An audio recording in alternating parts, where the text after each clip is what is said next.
training isn't just training, fighting isn't just fighting, living isn't just living. All three things work together. I've learned from Valentina as well is martial arts is life. If you're in the highest level like the UFC,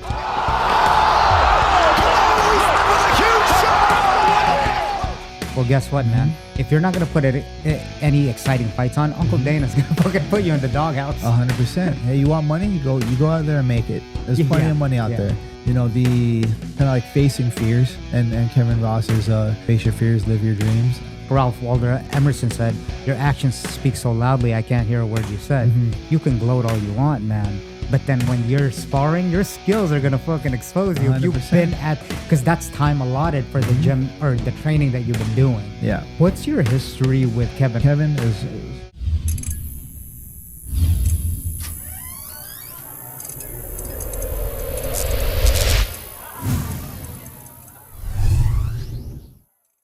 Let's do it. So, all right, Jason. So, how did you come about cornering?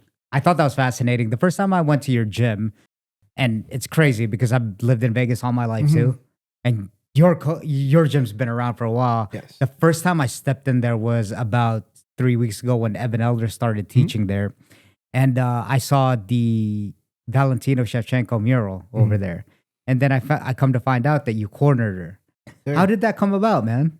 So back in 2017, I think they are just moving to Vegas, and they were coming from Houston, Texas, and they trained at a heritage Muay Thai with Michael Corley, and we were on the 2009 U.S. Muay Thai team that fought in IFMA, and we were teammates. We fought together. We became friends. And You and who? Michael Corley. Michael Corley. Okay. Yeah. So right now he's the president of the U.S. Muay Thai organization that sends the team to fight in like the IFMA World Championships.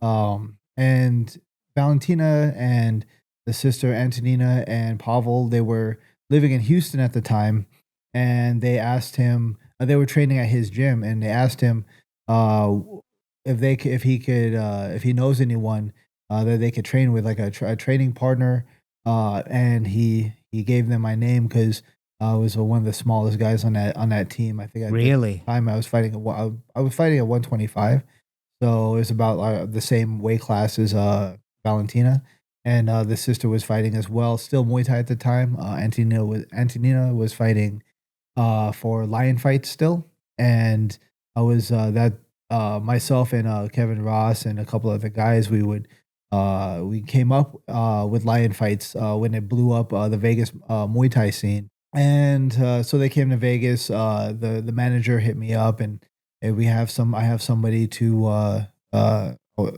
you be able to come train with them? And So it was by word of mouth, pretty much. Yeah, word of mouth. Wow. So I've been fighting since 2007. I worked really hard on growing a fan base, like since my first fight. Got really big into marketing myself, learning from a lot of different fighters and coaches along the way. So just putting all those pieces together, just made that puzzle fit. What's going on, guys? If you're enjoying this podcast, please don't forget to like the videos and subscribe to the channel. Only if you're getting value out of it on YouTube, and also on Spotify and Apple Podcasts. Don't forget to leave a rating and follow. And also, I also write a blog newsletter from what I learned from my incredible guests that I have on. So sign up for the email list and get updates on the podcast. Thank you for your love and support. Now back to the show. I think that's interesting that you said like marketing yourself. Can you go more into what I kind of know what that means? You know, like we were just talking about like Colby Covington and stuff. That's pretty much marketing itself in like a strange 100%. Way. Hyping your name up. What do you mean, particularly for your personal journey? What did marketing yourself look like? So for myself, I like to make people laugh. I like to, I feel like I'm a nice person, so I just like to make friends, and it's really cool on any journey. You're gonna meet a lot of friends and people from around the world, and you're gonna make acquaintances and networking and whatnot. So while I was fighting and while I'm teaching and while I'm traveling around, I'm meeting people at fights, even the guys that I fought, and we would kind of exchange social media. Back then, it was MySpace times, and we just made friends with a lot of people and helped sell tickets. You said MySpace times? MySpace oh times, my goodness. yep. The Tom as your friend time? He's always on my top 8. Yeah. But so I would just make a lot of friends. It would help sell tickets whenever I would fight out of town, which is if you fight out of town, especially as an amateur, that's one of the biggest things. Like, you're not going to be on a card if you're not going to help make the promotion money. And even at Master Toddy's, I promoted a couple of fights. I was matchmaker. I put the fights together, got the athletic commission to come down and, kind of make the fight official. But a lot of marketing for the fights as well. I would make the flyers. I would go around, sell tickets, put all these things together. And having a sense of, I need to put people in these seats. But then that transitioned to when I was fighting as well, whether it's in the Bay Area, whether it's in Southern California, whether it's wherever I would be, I would try to get eyes on me. And so that it helped me get in touch with Valentina, and by making that networking system all the way to Michael Corley. Specifically, what did you do to, kind of referring back to my first question, what did you do to market yourself? Did you take just a whole bunch of fights? So your name got around? Like, what did you do, in particular, to have your name spread out? Because I'm aware, I was aware of you for sure, but I want to see it from your standpoint. So number one, you got to kick ass. Like, you got to train hard. You can't suck. Fight. Yeah, you can't suck. Like, you have to put in the work, put in the hours, do the running, do the sparring, do the rounds, a lot of boring bag work. You just got to the fundamentals of training, the basics, right? And then you got to put yourself out there. A lot of people, a lot of guys, they don't want to put themselves out there. They don't want to network socially. That's true. They don't want to post online. That's free marketing right there. That's a way to save money and to get people to know you. Also, it takes a lot of practice to build up a system, like a routine. So, if you don't practice now, wait till later, it's going to be a lot harder. So I would go around to restaurants, Thai restaurants, and I would put flyers and business cards in these Thai restaurants. I would go around to different businesses to see if they were looking to sponsor a local fighter, because I'm born and raised in Las Vegas. So I used that to my advantage. You got to find something within you that you could use as a selling point. You're born and raised. I'm a Vegas local. My gym is where I grew up for the majority of my childhood. So I'm using all these things in place to go around and sell tickets, get sponsorships, hit people up on social media, contact them. Don't wait for anyone to come to you. You go to them over and over and over and over again. Yeah, closed mouths don't get fed, right? Exactly, 100%. Yeah. No, I really like that. And what's funny is that most people that I know, I asked that question in particular because I was one of those people, right? I'm like an old school guy. I'm 40 now. So I came up without really, even when smartphones came out, I didn't get one till later in life. Neither. And I didn't do Instagram. And I'm one of those old school guys. Like, why are they putting this shit up? Like, why are they posting about themselves? I guess I was a social media hater when it first came out. But then the power of social media, if you use it right as a marketing tool, like you said, it's organic, free marketing.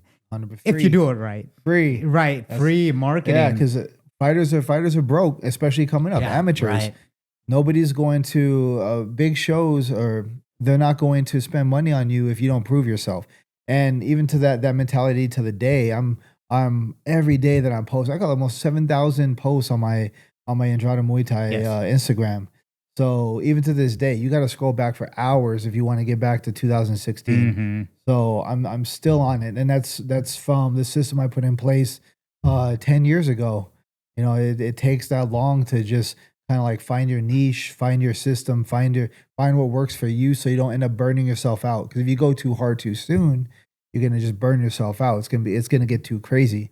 So getting out though, exposing yourself, then that's on top of training. So, I would train hours a day. I was training 5-6 hours a day in classes. I was teaching kids. I was I for my first couple fights, I did have an actual job. I worked as a barista. I worked at Starbucks. I was going to school for massage therapy. The one by your gym, right? By my gym, That's exactly, right, on yeah. Oki and Rainbow. Mm-hmm. So, and then I was going to school for massage therapy.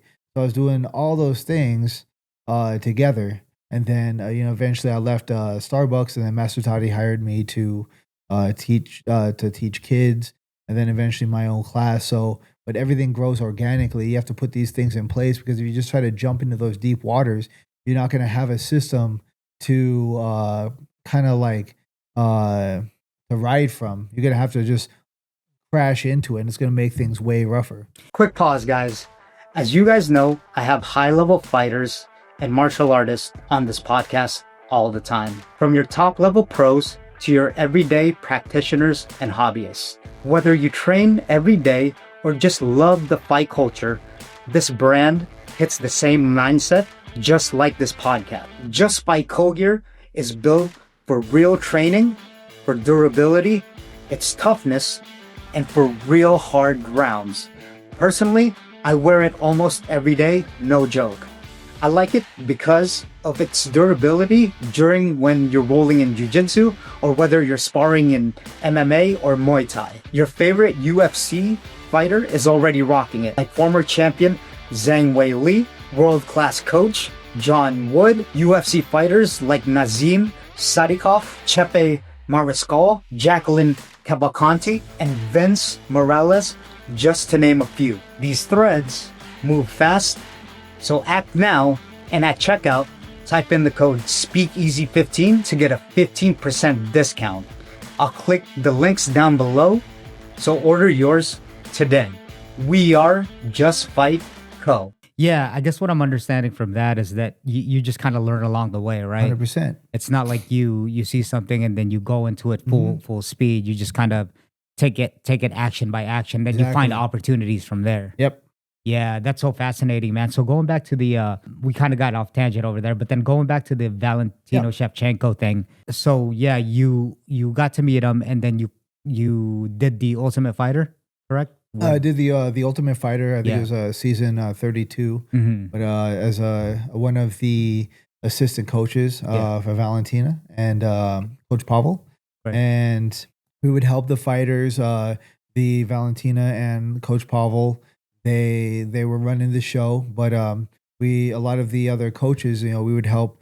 They would help with their ground game. We would help with the striking, do a lot of pad work with the fighters, kind of implement our own little flavor into the mix, because she has her team Bullet is a very close knit team. She has friends from all around the world, all around the U.S. that came from afar to come visit, and just kind of everyone's working as a family, and not just training them for the show, but training them because she's a firm believer in martial arts as a whole, as like a lifestyle.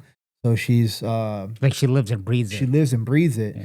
So she's implementing this way of life into the 1 month we had with them. So we get a very short time, and you're only fighting one or two fights for that month. For that season. But what you teach them in that month can definitely affect them for their life. Yeah, absolutely. And can you get into that more? What did you teach them, for that month?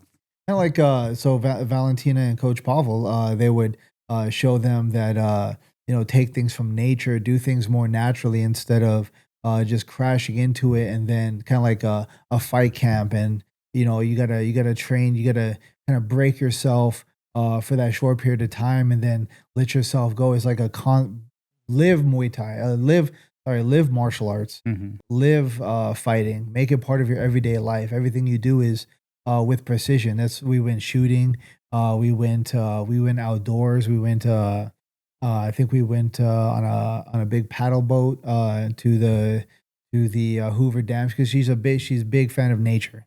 So she likes the outdoors, she likes hiking, she likes the mountains, she likes doing all these things, but everything that she does has a purpose for like being more natural, being more focused, and being more like mentally strong. What one thing that went viral was the not drinking for a training session. Now we're not training for 4 hours in a hot box where it's like an hour and a half, 2 hours a day, and I think it's very common, especially with the guys we had on the team that were wrestlers by nature. And not drinking water is a natural thing. The same with me. Like we don't drink while we train, but social media people that don't really train, they have to put in their 2 cents, and it was kind of silly. But Wait, that's fascinating. The so you don't drink water while you're training No. for the time allotted. Like, no, say if you're we training drink for 2 before hours. training, and then you Yeah. train. You focus on training, and if you can't handle not taking a sip of water, if you come in dehydrated, that's already a problem. If you come into the training session, I'm drinking water now. I'm not even training. You stay hydrated. Yeah. So then when you train, your body can run as a machine, like trying to run a car out without oil. So it's not a big deal. You train for an hour and a half, 2 hours, and then you get a drink again. Like tough it out. Yeah. It's you're about to fight another human in a cage or a ring. It's like you got to be mentally strong. So if you break because you're not comfortable drinking water, when you're not comfortable in a ring, it's gonna be terrible for you. Well, that's quite a mentality. That's actually the first time I've ever heard of that. Really? Yeah, for sure. Well, someone that's mentioned that to me. Okay. You know what that reminded me was Remember the Titans No. with Denzel Washington? Okay, I love Denzel. Where like he coaches this football team, and he's like this hard knocks football coach, right? And he's like, water's for the weak, right? Like it's Okay. like you don't drink water, Alright. and my Okay. training session, like straight up. Yeah. And that's why I don't think it's too far off. It's not like, oh, whoa, you don't drink water. I've heard that before. It's not shocking to me. Yeah. And I understand where you're coming from. I could definitely, relate to that for Yeah. sure. Hey, my man. Yeah, exactly. King Kong don't have shit on me. Oh, shit. Water don't have shit on me. That's it. Yeah. So, and then, so when you trained Valentina, what's the one thing that sticks out to you? What's the one thing that you've learned from it coming out of, training with her and being around? Being I know a good you. teammate. Okay. Being a good teammate. My number one focus is for her to win the fight. That's going in. We train a lot of times 8 a.m. And when we used to train at the PI, now we train at my gym. It's kind of like the home base when she's in Las Vegas. But whatever time she needs me, early in the morning. I'm not naturally an early morning trainer. I like training late at night. But if she calls me to meet at this time, whatever time it is, that's what I'm going to do. And then my second goal is not to hurt her. I can't injure her. She's tough as nails. Yeah. So, but if we're training, my goal is to be precise and focused, and not not have an accidental kick into the side of the knee, or not kick somewhere that's gonna injure her. I have control over your training. We're not going to full intensity like we hate each other. Where there's no miscalculations and no accidents. Everything has to be done with precision. Right. And Control, then- precision. Yep. Exactly, because you get a lot of guys that have egos and they start swinging hands on each other. You're going to cause a lot of accidents. And we train with full protective gear. We do elbow pads, knee pads, headgear. A lot of guys don't like to train with headgear, but then you have a lot of guys backing out of fights because they got concussions, they got cuts, they got it's a lot of injuries. So safety is high priority with training with her. And then over the I think we've been training since 2017. So was it like eight years almost?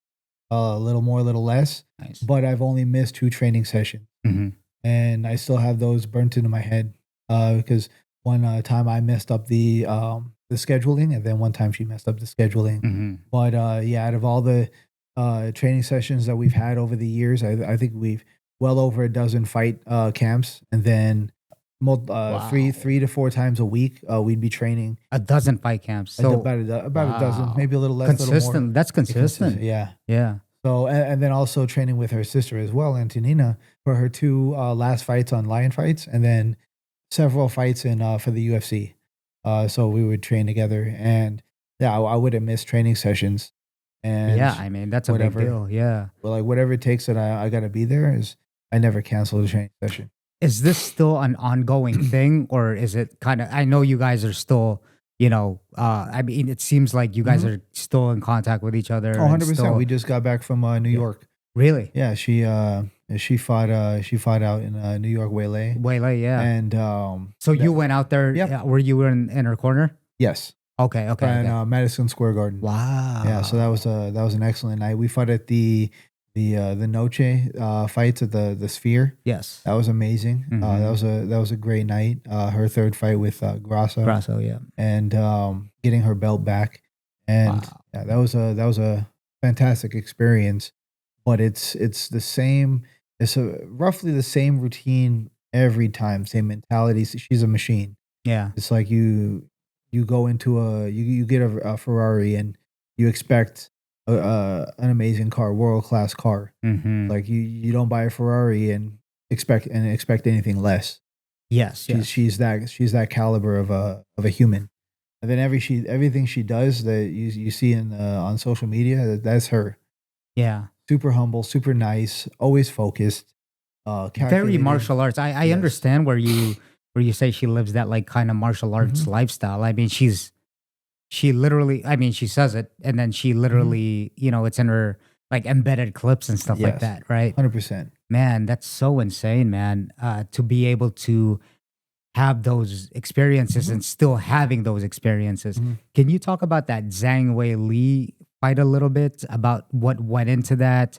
And also, I know there's a lot of delicacies when it comes to like, sparring, putting on Mhm. the headgear. Can you talk a little bit about more of the sparring? Because that's a lot of pressure to be, obviously a high caliber fighter like Mhm. that. And then what's the boundaries between, well, we kind of have to go Mhm. for a fight.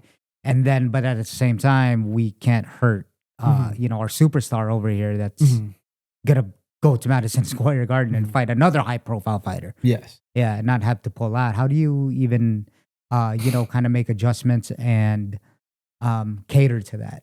So when we spar, we don't throw techniques just for the chaotically. Like we don't throw them just to throw punches and kicks or elbows or knee strikes. We're very focused on what we're trying to accomplish, what we're doing. We want to strike with precision. Hmm. So it's not a guessing game. And then also I believe that I'm very tough, so I can absorb some shots, and then I'm not going to slow down or back off on her because my number one goal is for her to win, is to be successful. So if I don't push her, if I don't push forward, or if I quit, then that is taken away from that goal. So I'm gonna get hit. She's gonna practice what she needs to for her game plans for the fights, and then if I get hit, I'm not complaining. I'm not complaining. Yeah. I'm a retired professional fighter, and I outweigh her by quite a bit.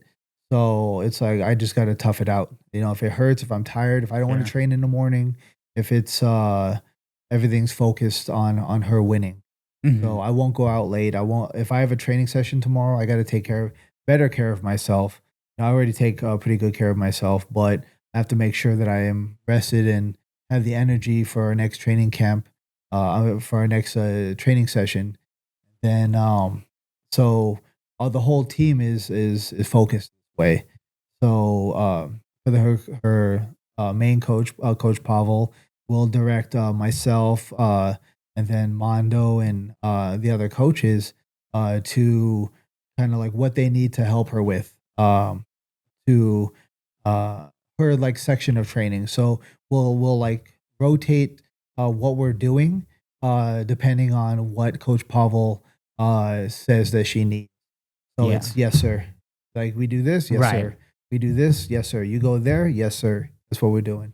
Now, are you more? I mean, this is probably an obvious question, but then you're more on the striking side of it. Have Yes, you sir. had any like MMA fights, or Not have at you all. delved into at like all. a little bit of MMA? Not So one. as far as the grappling, you let Mhm. the others like handle that. Yes. Yeah. So Okay. I did grapple with Valentina and Antonina for I want to say a good 2 years maybe, and when they were in the fight camps, and sometimes it would just be me and the two sisters showing up at the UFC Apex. I have no jujitsu experience. I've never done one class formally.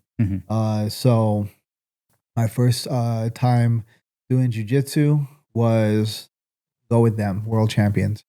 All right, yes sir. That's what I'm gonna do today Wow. at 8 o'clock in the morning. So I'm just woke up. Yeah. Right. Yep. But it's they're very safe. They're strong as heck. It's like wrestling a really strong pit bull. But Yeah. they're very safe. They're not going to hurt anyone. But you got to work. Like it's you're going to work. You're going to sweat. You're going to grind. But there's no reckless movement. So going back to what I was saying about the Zhang Weili fight, since it is over now, what was the game plan going into that? Were you guys watching a lot of tape? Did you have a certain strategy that you were gonna do? So the game plan is Coach Pavel. He's the mastermind. But just judging from going from the outside and being doing Muay Thai for almost 20 years now, and then kind of working with Valentina for so long, it's like you just see the dynamics of a striker Weili and then Valentina. Then you see certain things break down, like the leg kicks in the beginning, and then the body kicks, and then now she doesn't want to come forward anymore. So just certain strategies within a fight play out like Patterns, right? patterns, yeah. And it's like fairly standard like strategies that like myself or Valentina have worked on in our training camps, but then also in our fights as well, because it's fairly standard strategies. Just seeing the energy from your opponent and what you're doing is how they're going to adjust, and then like, oh, okay, that's what they're going to do. I got this answer for them. Yeah, it's just thinking steps ahead. Yeah, so it's like when they say the fighting is like chess. Muay Thai is like chess.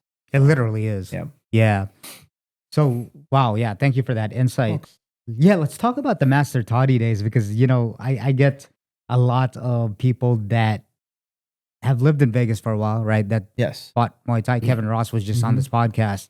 Yeah, talk to me a little bit about your experience with Master Toddy, man. You hear his name every time, where people just first started off with broken windows and all that jam, man. So take me from the start. So I actually broke a window. Did you break a window? You're the one. You're that guy. I was one of those guys. I started when I was 20. Yeah, and kind of rambunctious and kind of messing around, and I swung from one of the bag racks and put a flying knee into a mirror, shattered it. And then the embarrassing thing was, it was during a instructor's course, so he had about a dozen people coming down to be certified as an instructor, as a crew.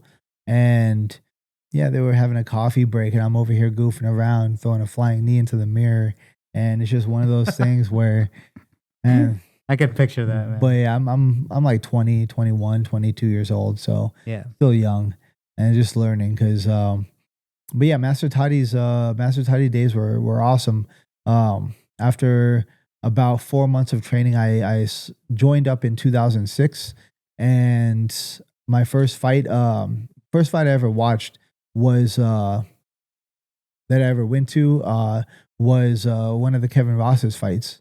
So he fought a fighter from Fairtex camp in the Bay Area. Was that the one where it was fought outside? No, it was at it was at a sports park here. It was on Las Vegas Boulevard and Sunset. Okay. Yeah, it's closed down now, and the Master Toddy used to have a lot of fights there, and Kevin Ross was one of the first guys that I ever watched. That's why we all went to this fight, was to support Master Toddy fighters, and Kevin was the main man. And he put on a heck of a show. And I've decided that I wanted to fight, like see if I could fight before I even joined. But then for certain, it was after watching that fight. So that was like the spark. Yeah, definitely. Yeah. Definitely. So I want to do that. And I've never done a sport before. So I've never been in a fight, never been bullied or picked on. So it was a totally new experience for me. Wow, dude, that's amazing. Were there a lot of at that time? Was there a lot? Like I said, I hear a lot about Master Toddy. At that time, did he have a lot of students already? Yeah, No. he had a lot of students.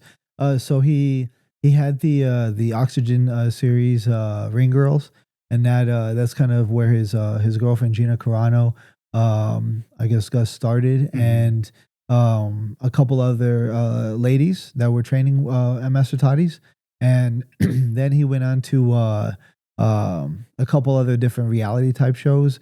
I think one of them was like Fight Girls, and he was very big into marketing for entertainment value. And Master Toddy was, yes.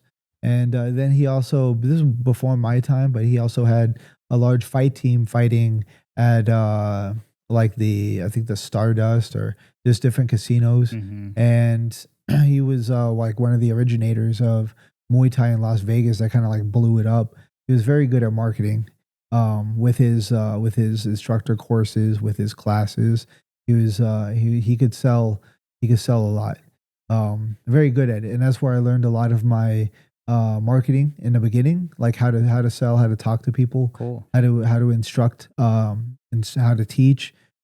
Just it's all in the details as well. But yeah, Master Toddy is amazing at that, like world class. And and then once the entertainment value went down, he started losing a lot of the fighters left and started moving off. And then he actually opened up a gym in Thailand and ended up moving back to Thailand. Wow. So how long did he have his gym for? From when I was there in 2006 until 2000, I think summer of 2010, around that time. Okay, yeah. Yeah. What did you learn most about? What did he teach you the most? Like Master Toddy. I know you said that your way of coaching. So the years that I gave you, that's when I trained there. Right, but he had his gym like far before that. I think like in the late 90s. Mm-hmm. But the main thing I learned from him was kind of how to almost how to conduct myself, like how to teach, how to talk to people, how to kind of like present myself, like how to show something. Yeah. Yeah. You mean show something as far as techniques? Technique. If you're trying to kind of sell your system or sell your product. I don't have a system. I'm that's just not my style.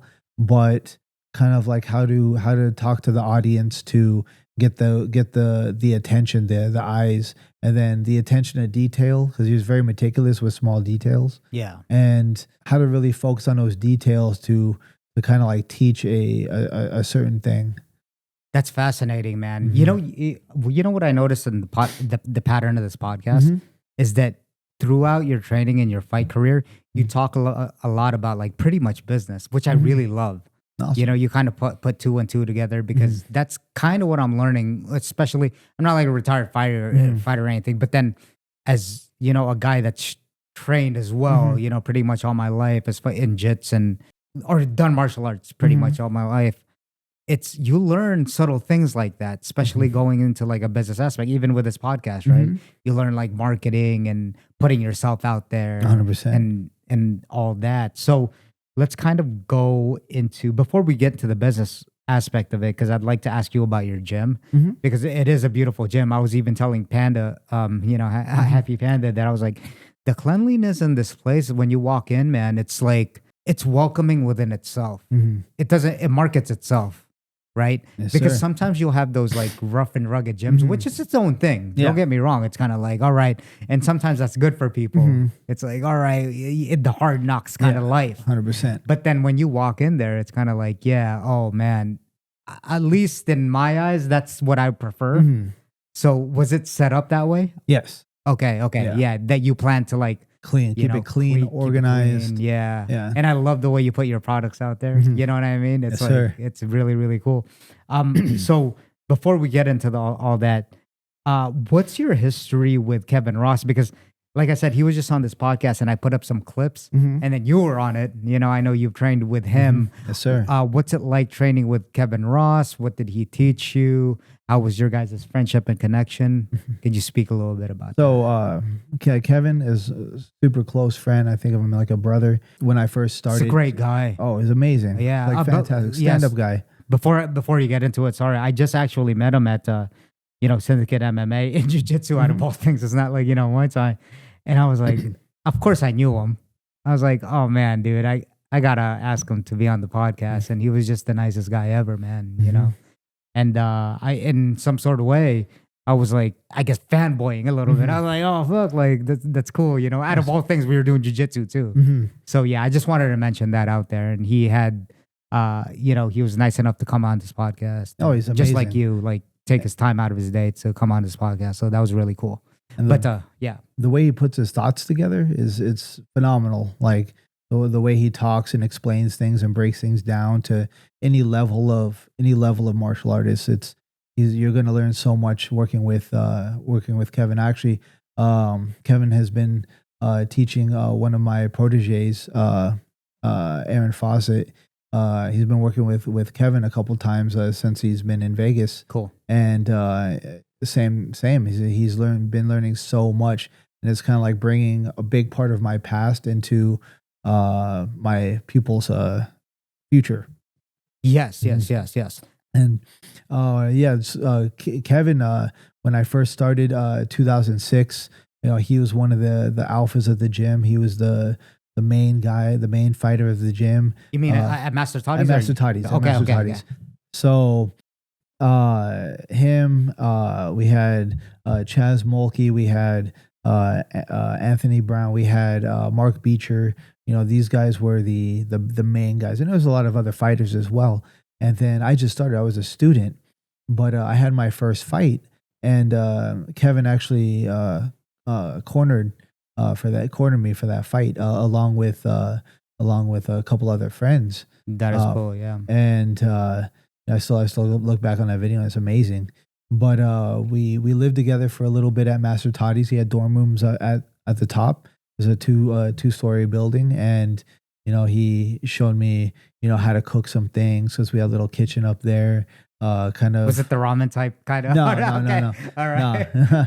Boil the water, put the ramen. Okay. It was rice, deli meat, eggs, and pasta sauce. Love it. And All it's like just one of those comfort meals that just kind of like the little things throughout life. And training with Kevin, I remember one of my big moments was the main fighters saw me working by myself on the bag, and they needed a fourth person to join them to make it even.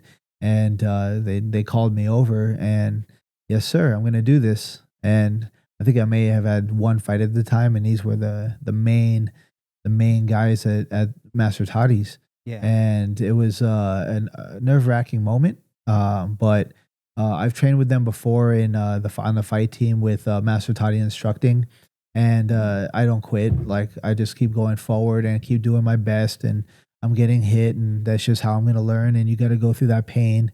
So it's part of life. Luckily, you're in a gym, and it sucks getting hit in the liver, sucks getting hit in the leg, sucks getting swept.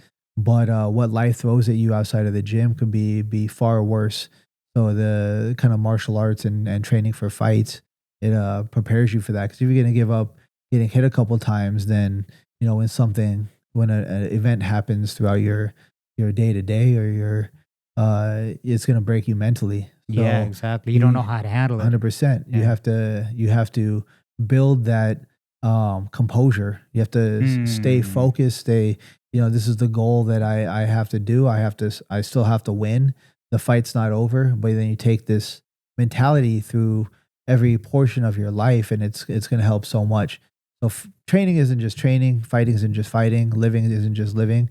All three things work together. And it's going back to what Valentina is, I've learned from Valentina as well, is martial arts is life. Yeah, exactly. I mean, that's that's what you get out of most people when they talk about like martial arts, right? It just transitions into like everyday life that you could apply. And you know what was crazy is that I just had my videograph guy on this podcast, and it's just he was saying that, man, the kids nowadays, and not to knock on them, it's not all of them. A lot of them are doing good things. They're in sports, but then, dude, I don't know how they're going to be able to handle like adversity. Like you said, right? We were talking about smartphones and 15-second attention spans, and then they're not doing anything that's hard. And don't get me wrong, I'm not. I don't want to criticize too much because I was a shithead kid too growing up, you know, an alcoholic growing up, to be honest. So in some sort of way, I was kind of worse off than they were. But then the way that they're doing it, not just they're it's like zombies on a phone and not having to deal with anything, getting Uber Eats right in front of them, right? Like everything's so much more easier. Amazon Prime getting delivered. Convenience, comfort, not getting hit. Yep. Right. You know, but it's all of sports, and I think all of life. But you know, just talking about sports, you know, there's a time when football players wore maybe no helmets or at least leather helmets, and then you grow a little bit, you evolve a little bit, and then you know you got the basic helmets, and then it just gets more modern, and now they implement more rules to keep more players more safe. The same as in martial arts, you go from back in the really early Ultimate Fighter, and then you just get you don't care about weight classes. It's like one round till one guy gets knocked out. You got groin shots. You got there's barely any rules. Kicks in the head. Yeah. So it's like you get that mentality where we're just gonna give each other brain damage, and we're just gonna slug it out. It doesn't matter what your weight is. And then you get more and more refined and make it more evolved and more you're wasting less time and less effort. But there's a point where it gets too comfortable, and it's this gym isn't air conditioned enough, so I'm not going to do that. Or I'm getting hit too hard. I'm getting hit a little bit too much, so I'm just going to quit. Sure. So it's that you go from one end of the spectrum where you're just a Neanderthal throwing crazy shots, and you're giving your partners CTE, and I'm not going to tap, so I'm going to get my arm snapped, and then now what happens to your career outside of the gym? But then you go to that too comfortable, so it's like you got to find that middle ground where you're still growing from adversity, growing from pain, but not too much pain where it kills your livelihood. Exactly, man. And that's a great point. It's the balance of it, because you always see, and I guess the argument seems to be, and now it's for views too, but then you'll watch something like Spar Wars. I love the channel though. I mean, I love the Instagram stuff because you need hard rounds like that before you get into a fight. But then too much of it. It's like, for example, right? I used to go to Saturday sparrings on at Syndicate MMA, which I really, really loved, and I'm friends with a lot of the pros over there, and they'd pour it on me, boy. Like they. But the thing is with that is that they wouldn't just, put 100% power. They'd pour it on me to where it's like you feel suffocated, like you were getting someone's weight on you on jiu-jitsu, right? But 100%. It's not gonna kill you. But then, dude, to have someone stick on you where you're trying to get out of the corner, but then all of a sudden there's a leg kick coming this way. And then, dude, it's exactly like not being able to breathe. I mean, if people don't know how that feels, shit, man. Like, I don't not know how that feels. Yeah.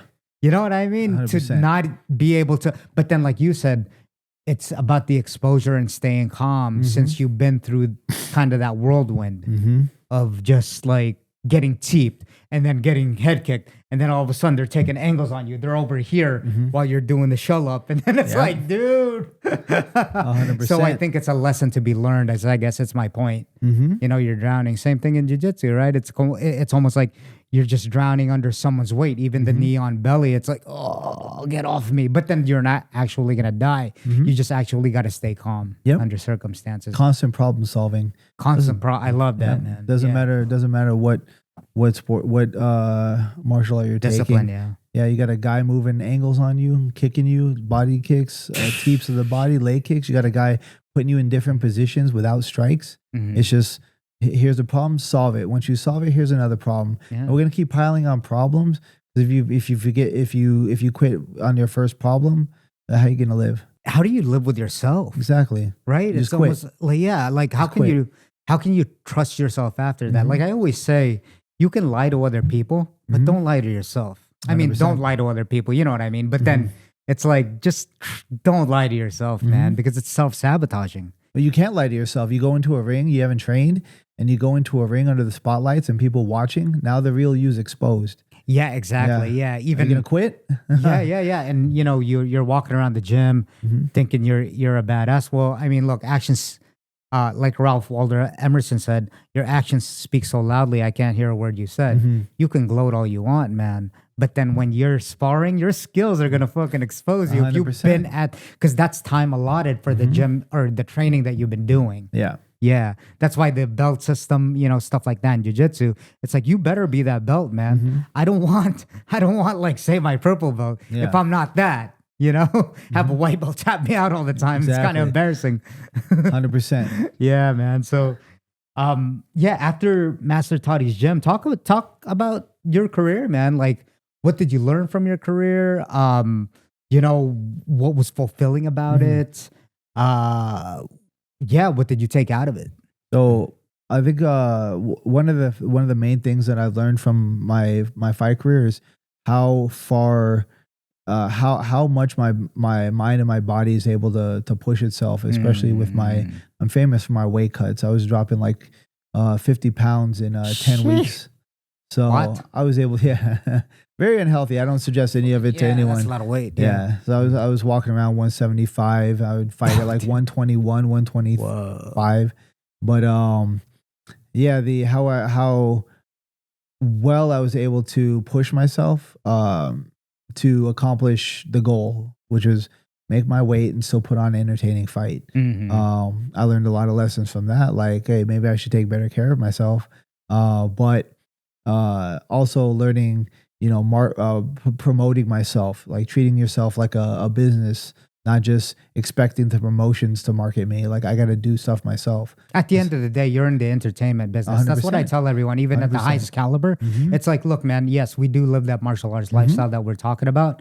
Yep. But that's if you're in the highest level, like the UFC, well, guess what, man? If you're not going to put any exciting fights on, Uncle Dana's going to fucking put you in the doghouse. 100%. Hey, you want money? You go out there and make it. There's plenty of money out there. Right. But, you know, the kind of like facing fears, and Kevin Ross's face your fears, live your dreams.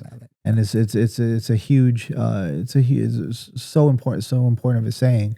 It's a lot of people are scared to do something, and they just keep themselves from ever trying anything or ever taking a risk. And it's like, how are you living your life? Like, what are you doing with your life? You're gonna be upset with yourself after when that time is gone. And like, I should have done this, should have done that. Oh, regret. Then, regret. That's possibly not possibly. That's my number one principle in life, is just have no regrets. 100%. And again, that's all my life, and I promise we'll get back to it. But then, you know, I moved out here just for an example, because I was talking about this in my last podcast, because my parents were getting old. That's just an example. I wanted to be there for them before their time was gone.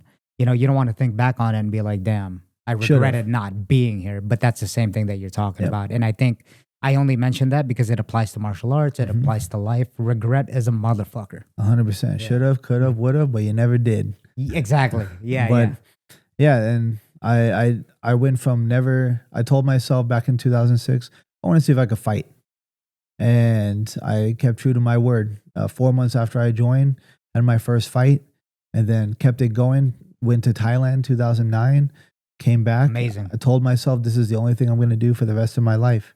And you know, now it's 2025. I own my own gym, huge Muay Thai gym in Las Vegas, and still doing it, still loving it. Can't move the same because I'm 40 years old right now. But Father time catches up to all of us, yeah, man. but I'm still moving with my guys, Absolutely, still, you know, helping people out, which is what I've done like to do from the very beginning. I would stay after classes and help other students out because I was catching on fairly well. I was getting it, and then I wanted to do some extra work every day. And I was like, hey, if anyone wants to stay behind and kind of work on some technique, and you know, we're gonna do that. We're gonna help each other out. And then, you know, Master Toddy saw me and then told me I need to shadow his son Dale to teach kids classes, and then it just went on from there. But that consistent everyday work, because people I find want that gratification or that success right off the bat. And I'm like, even a year, even 2 years, 3 years, That's instant. That's instant. You know, that's pretty instant. I've been doing this 20 years and I'm still grinding. Yeah. Every day. I'm at my gym 7 days a week. I only shut down for 2 days, Christmas Day and New Year's Day. Right. So I was there half day today. I'm going to be there half day for New Year's Eve. And I was there half day for Thanksgiving. Mm-hmm. So I don't like taking breaks. Yeah, And just, I mean, thankfully I'm able to go on vacations with my girlfriend, but now I have a coaching staff to kind of watch classes, but I'm a control freak. I love being at the gym. I want to make sure things are my way, that things are getting done to my standards. And that's from putting in that work every single day. And, you know, 1 year, 2 years, 3 years, that's too fast. Like you want the long run. You want to leave a legacy. You have to be putting that work in every day, even a step forward. You want to think in decades. Yeah, 100%. Yeah, exactly. Yeah. That's long term, you know, having that window.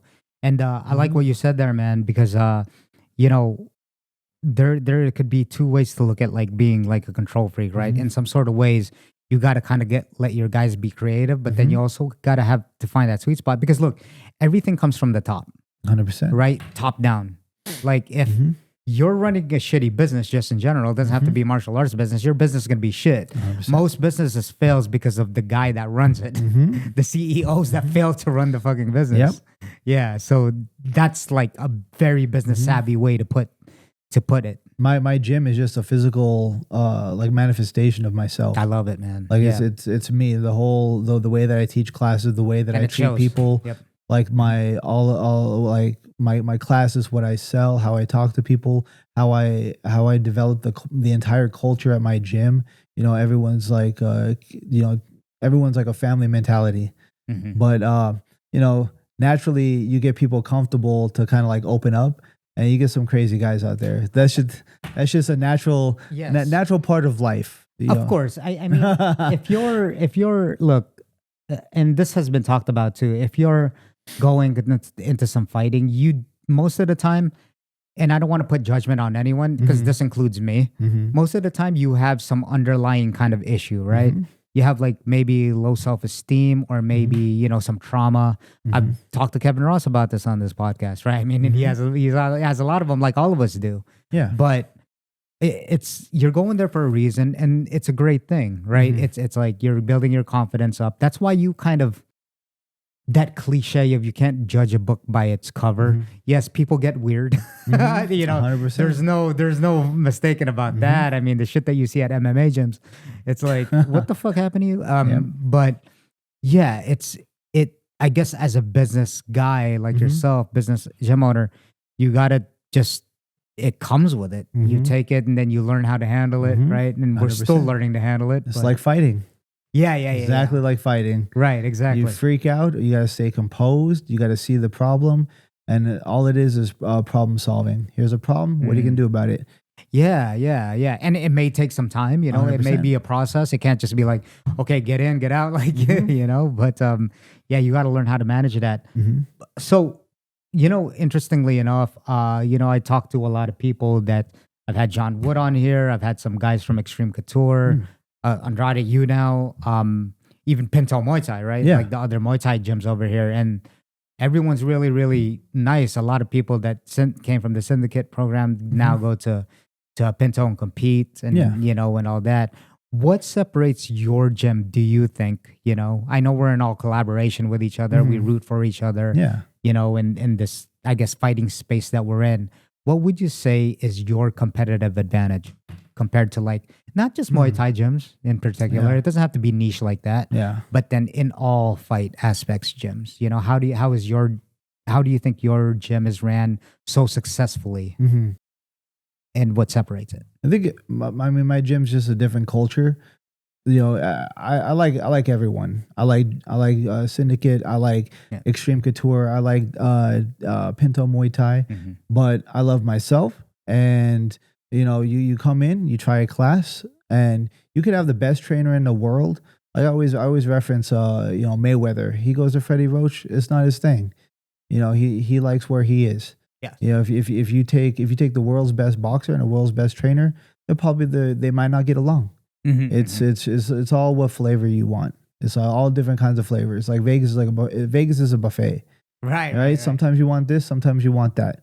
So I feel I teach great Muay Thai techniques. It's stuff that I've used while fighting, and while fighting I've gained an understanding of how things kind of like flow, how things kind of work, the way like just physics and mechanics. And sometimes you see some stuff and like, man, that doesn't seem like it's gonna work. Or maybe I could explain things a different way, or give my students an experience that's different than somewhere else. Yeah. All it is it's all subjective. Right. It's what do you think is more beautiful, this or that? Like, it's up to you. Absolutely. Yeah, exactly. It's just, I guess it's your feel of it. It's the culture. You walk in, it's either for you or it's not, right? Yeah. Like me, I love to have, like I said, my gym is a manifestation of myself. Yeah. I love to have fun. I like to have a good time. I play loud music in my classes. I teach proper Muay Thai. I teach proper mechanics, right? I teach, but I treat everyone the same. I'm going to treat the beginners the same as the fighters. I'm not stuck over here with the fighters while the beginners get left aside. And you get I've heard a lot of that too, especially in like San Diego, which I won't name. But then you know what I mean? It's like, Yes, sir. I've heard a lot of, it's like they just care about their competition team and then just kind of suss out everyone else. 100%. Yeah, that's so interesting. So, the business aspect part of it really, really intrigues me. Like I said, you have a big, beautiful space. Thank you. And so how did you go about, like, I mean, we could sit here and talk about it forever, but then how did you go about acquiring like the buildings? Me and you talk a little bit about it, but for those guys, the reason why I talk about this is that most fighters, that's kind of almost the path. They become coaches and then they want to run their own gyms, right? But only a few make it successful as far as memberships, right? You need that recurring memberships, and like you said, the marketing is very important. What do you think, number one, is the key to a successful business, and how did you go about running a business? Is very hard, by the way. 100%. But how did you go about getting the building and the structures? Yeah, talk about that a little bit, man. So, from the start. So the building itself, my realtor found that the lease wasn't going to be renewed from the previous owner. So that was brought up. There was an opportunity, and from fighting, you got to jump on a good opportunity when it comes up. So I've been preparing to look for a bigger space anyway. And about 3 months, my lease was going to expire from my current spot, and I was crowded like every night. I was running a 1,300 square foot space. So it's roughly about 800 square feet of mat space. And it was just packed like every night. Yeah. It was crazy. It was like a little sweat box. So this opportunity came up. It has showers. It was already laid out for a gym. Beautiful spaces. Great area to finally put a ring in there to have like all the training space that I need. So opportunity came up. I jumped on it. And then it's like nonstop work making this happen, and I'm still working for it. So. Yeah, for sure. I mean, and what about like all the overhead that like the equipment and the mats, and how did you go about that? Just so we have like a master class of if someone wanted to start their own gym? So Because again, it's not easy. no, this is definitely not. So I'm just I don't really take vacations because I'm so busy working. Yeah. I think there's only 3 reasons why I take a vacation. It's my girlfriend's birthday, our anniversary, and Sabaton to go watch them in concert. Otherwise, I'm working. So, and I have that work ethic from my parents.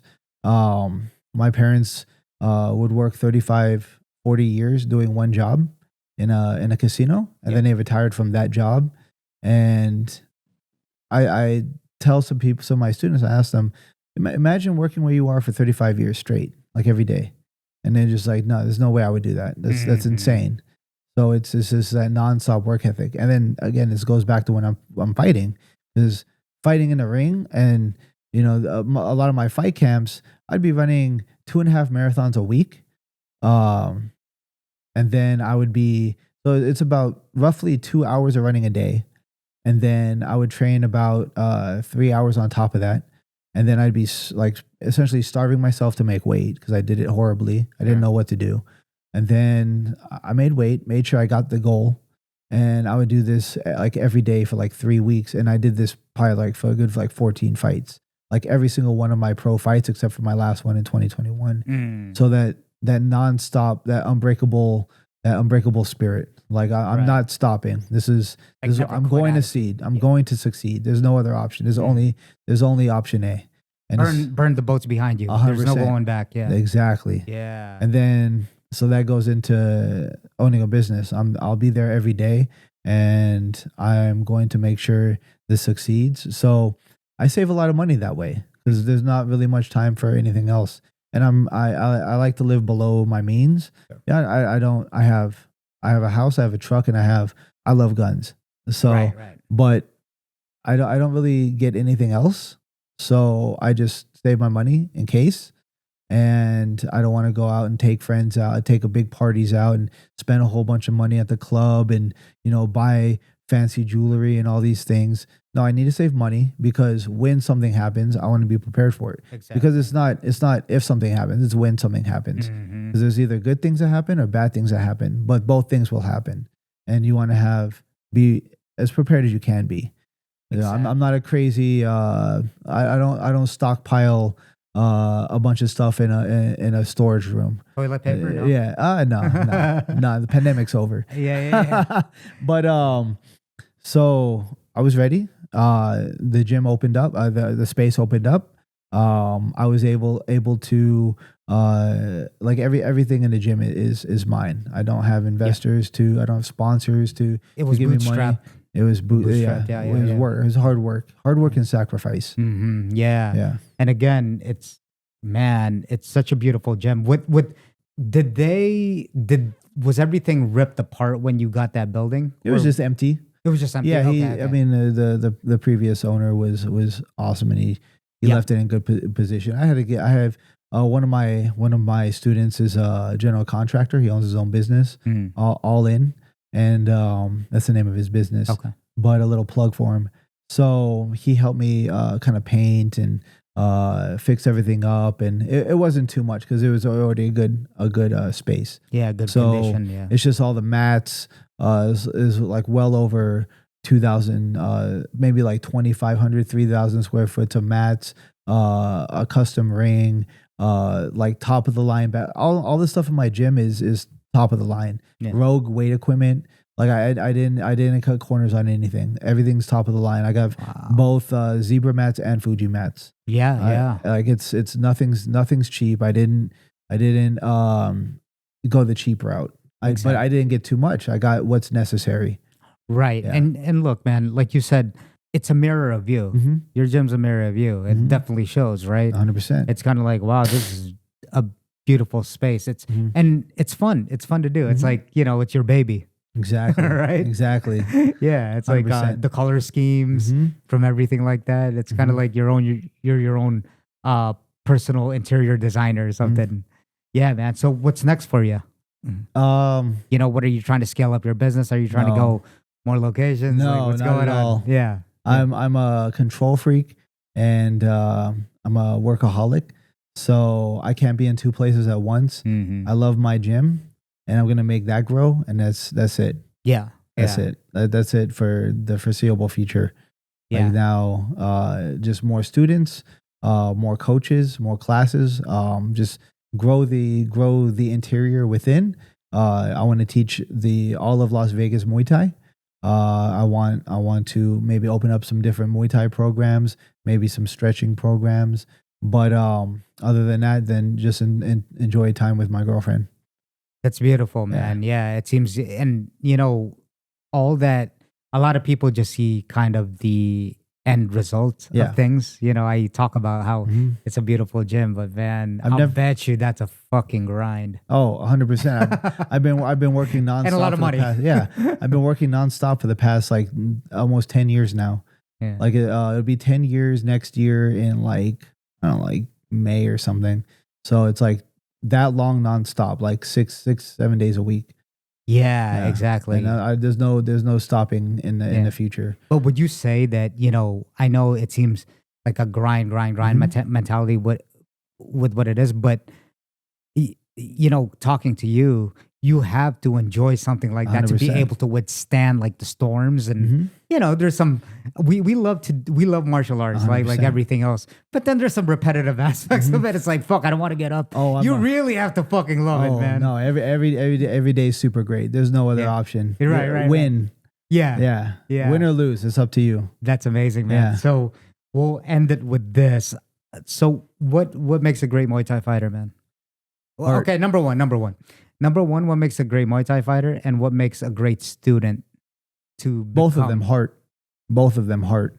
Can you go into that a little bit? If you have no heart, you can't fight. You go into one rough situation, and then you're just gonna quit. You're gonna fold. Yeah, you're gonna fold. You're gonna cry. You're gonna show the world who you really are. There's no lying in the ring. Oh man. Yeah, you get hit. You don't want to get hit. That's fine. You don't fight. The ones that fake it a lot, they get exposed quick.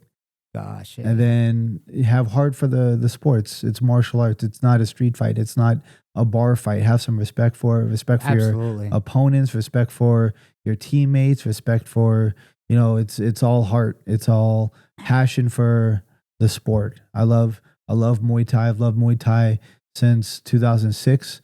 I told myself this is the only thing I'm going to do. I'm still doing it. I want to pass that passion on to my students. I want to help them succeed. Whether they want therapy to go through some tough, rough moments in their life, to lose weight, to grow their confidence, to learn left from right. That's a big issue. Hey, I'm going to teach you left and right every day. Yeah. And then for students, yes, sir. That's all you need. Yes, right. Sir. Right. Just listen up. Yep. Listen 2 words. Yes, sir. Yeah. Interestingly enough, that brings me to a point too, because look, when we talk about folding, right, here's like a really tangible example, like a concrete example. A lot of people, they'll be like, especially in jiu-jitsu, me and my jiu-jitsu coach talked about it, and he's just a straight dog. Jerry Shapiro, shout out. He's been doing the shit for a while, and he walks the walk. He rolls with his students every day. He rolls with pros hard every day, from the like Marab and all that stuff, like real fucking grappling. He still does it till this day. And what's interesting is that people will say, "Oh, yeah, I took some time off because I have something wrong with my hand." Most of the time that I've come to find out. And look, if you're injured, really take the time, right? Go see a medical professional. The caveat to that is I found out most of the time they can probably get through. It's just they justify it in their head. It's kind of like, oh, my hand hurts, and then they make it more than what it is. And then it's like, well, work on your footwork, bro. You know what I mean? So right here in a fight, I broke this metacarpal, snapped it in 2. Oof. Cast it up.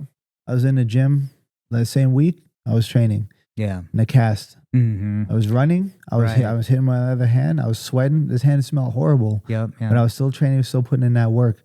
After this tattoo, all on my side, I was wrapped in plastic. The next day, I was sparring. Yeah. There's find a way. Find a way. You want to win, or there's only two options. You're gonna win or you're gonna lose. Yeah. Same as fighting. Same as owning a business. Same as living. You're gonna win or you're gonna lose. Yeah, it's a great addiction. It's almost like if you're hurt or same thing with the tattoo. I can't fucking stand it, right? So sometimes I'll kind of feel the burnout a little bit from training. You know, every day I'll lift and then I'll do martial arts. And then I'll be like, okay, yeah, I'll take a break tomorrow, you know, just to listen to my body. Tomorrow comes like, what the fuck am I doing, man? And then all of a sudden my fucking body floats to the gym somehow. Yeah. You know, I'm there somehow. There you go. It's like, it's weird. Yeah. It really is weird. And I'm not trying to like show how tough I am. I'm not trying to showboat, you know, like how consistent I just happen to be there because once I wake up and then I said that yesterday, but when I wake up, I'm like, bro, I gotta do something, man. I can't fucking lay here. Yeah, exactly. I mean, if you're able to, Yeah. you know, not every injury, not every circumstance, you're gonna be able to do what you want, and that's gonna build your mental fortitude. But you know, if you're able to walk, if you're able to breathe, you know, if you got a broken rib, you're probably not able to breathe. You probably should take a rest. Right. Obviously, let it heal. Right. That's what I mean by like having a real injury. Yeah. But I'm saying most of the time. Yeah. Most people of the are time. sitting out. It's like, wait, what's wrong with you? Well, my finger kind of hurts. Yeah, it kind of hurts. Well, that's how you're gonna live your life. Like, yeah, exactly. You're just gonna try to justify that for everything that happens. 100%. Yeah, man. Well, hey, man, Coach, I appreciate your time, man. Like, thank you for coming on, and it was such a pleasure. This was fun. I had a blast. And I knew it was gonna be a banger. Heck yeah. And this was a banger. Let's go. Let's go. Perfect.